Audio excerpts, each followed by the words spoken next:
Welcome back. In this video, we'll show you how to add new members. Jane Smith is standing before you, asking to join up. After the pleasantries, before anything else, ask for their photo ID and perhaps the separate proof of address. All of the next steps revolve around comparing those documents to Jane's online registration form. A driver's license or state ID card is the preferred form of photo ID, but other kinds are accepted. If it's something like a company ID card, though, see if you can get them to hand you their license or state ID instead. The very first step is to check Jane's face against the photo to be certain the person before you is truly Jane Smith. That done, on the Add New Member screen, type in Smith or even just the first few letters to bring up their record or a list of choices. Either way, you'll wind up on a single record. And now, this is where you become a proofreader and fact-checker. With Jane's documents in hand, compare all the entries here for typos and accuracy.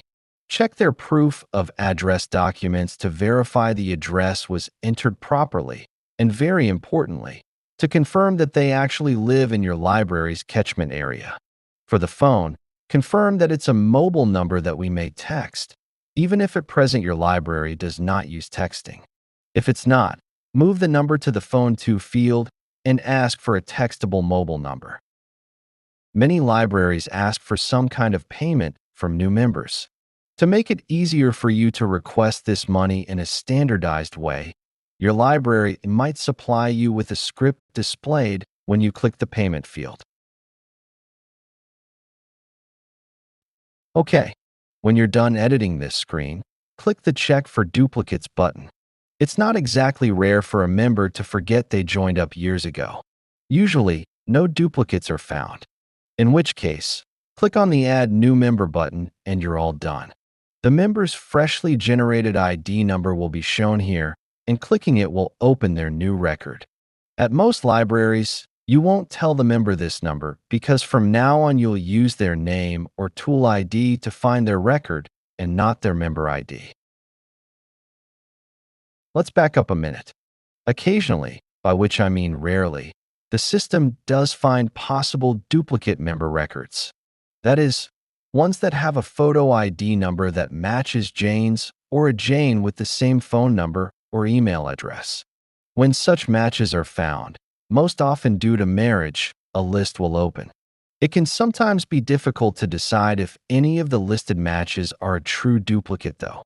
So the first step, the easiest and most accurate step, is simply to let Jane know what you found and ask if the account is theirs. If it's not, then you are usually done. But what if they agree that one of those matching accounts is in fact theirs? Click on that member ID, follow the instructions that pop up, and the old member screen will be updated with the fresh information. Review all the fields with Jane, though, because sometimes a field or two of the new info was updated improperly. Here's a little tip. If you've made no edits at all to their updated info, the Save and Reset buttons will remain grayed out. To activate them, simply click most anywhere else on the form.